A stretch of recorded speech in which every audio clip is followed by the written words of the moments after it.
Hello friends, welcome to my YouTube channel Mrs Raj. तो मैंने अभी अपना ये नया चैनल बनाया है।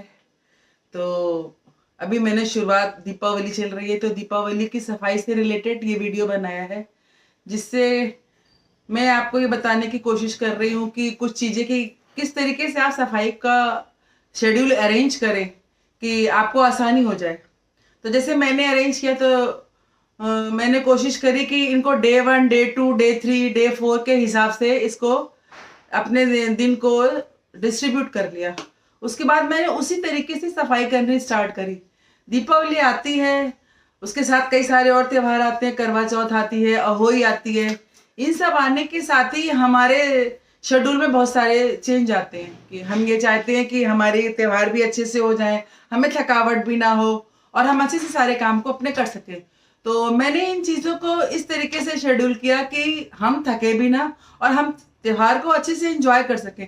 हमने देखा है कि मैक्सिमम लेडीज ये करती हैं कि जो है त्योहार के टाइम इतना थक के, इतना चूर होके बैठ जाती हैं कि त्योहार मना ही नहीं पाती हैं, कि लगता है कि आज कमर में भी दर्द है, आज कंधे में दर्द है, आज पैर में, आज सिर में, और दर्द पूरे शरीर में है। दवाई खा रही हैं सिर्फ इसलिए कि एक उनको वो रहता है कि मेरे को दीपावली की सफाई करनी है, कुछ युद्ध स्तर पे न जाने क्या ही करना है, घर अपना ही है, किसी और का नहीं है जो इतनी टेंशन लेनी है। तो आप अपने शेड्यूल के हिसाब से आप अपने घर को बहुत अच्छे से साफ कर सकते हैं। ऐसा थोड़ी ना है कि रोज अपने घर को बहुत गंदा रख रहे थे। तो इसका मतलब ये नहीं कि आप थक के चूर होकर टूट जाए और आप इस तरीके से चीजों को करें कि आप खुद ही बीमार हो जाएं और चीजों को ना कर पाए। तो हमने इस तरीके से शेड्यूल अपना करा है। जैसे आप सबसे पहले आप सफाई का दिमाग में एक प्लान बना लीजिए और सबसे पहले आप डे 1 से स्टार्ट करिए। आप ये सोचिए कि 5 दिन है और 5 जगह हैं आपके घर में साफ करने को। तो 5 जगह साफ करने को है तो आप अपने दिमाग में 5 दिन का शेड्यूल बना लीजिए कि हमें इस तरीके से सफाई करनी है। जैसे 5 दिन में एक दिन हमने सब पहले शुरुआत करी कि हमने पहले अलमारियां, इंटरनल सफाई चालू कर दी कि पहले हमने अलमारियां साफ कर ली। तो अलमारियों का जो कपड़े आपको नहीं पहने, थोड़ा मौसम वैसा भी हो जाता है, हल्का हल्का सर्दी का भी हो जाता है, तो कुछ कपड़े अपने अलग करके पैक करके उन्हें जहां आप रखना चाहें, आप अपने कपड़े रखना चाहती हैं वहां रख दीजिए उनको।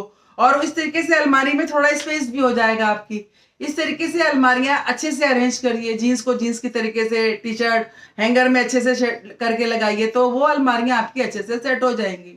तो ये एक पूरा दिन आपका गया पूरा अलमारियों को साफ करने में। फिर आपके मान लीजिए 3 कमरे हैं तो 1, 2, 3 कमरों का शेड्यूल बनाया आपने। तो फिर उसी हिसाब से पहले दिन कमरे के पर्दे, उसी कमरे के पर्दे, सब कमरों के पर्दे निकाल के ना बैठ जाइए कि परेशान हो जाइए। तो आप उसी कमरे के पर्दे निकालिए, पर्दों को चलने दीजिए। जब तक वो चल रहे हैं तब तक आप उस कमरे की डस्टिंग और उस कमरे के दराज, उस कमरे का जो भी सामान है सब बाहर निकाल के अलग करके, सब अच्छे से झाड़ू लगा के, सारी चीजों को अच्छे से साफ करके, अरेंज करके, कवर बदल के, चादर बदल के सारी चीजों को अच्छे से अरेंज कर सकती हैं आप। इसी तरीके से डे 2, डे 3 करके आप अपनी चीजों को अच्छे से कर सकती हैं। तो मेरा कहने का मतलब ये है कि त्योहार आता है तो आप उसे एंजॉय करें।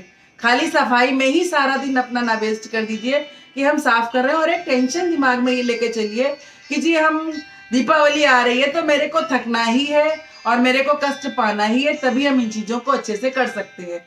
तो आप इनको डे को डिस्ट्रीब्यूट करके भी बहुत अच्छे से सेलिब्रेट कर सकते हैं दीपावली।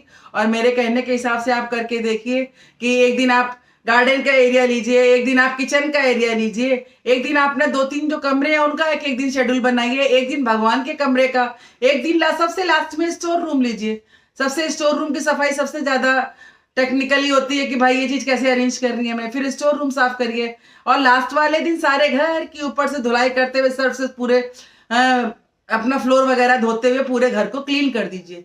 तो इस तरीके से आपकी सफाई बहुत अच्छे से हो सकती है बिना थके और बहुत अच्छे से। तो मेरे ख्याल से इन चीजों को अरेंज करना आना चाहिए और कोई बात नहीं है। बाकी आप देखिएगा मेरे चैनल में आपको अच्छा लगे तो प्लीज लाइक, शेयर और सब्सक्राइब करना मत भूलिएगा। नमस्कार।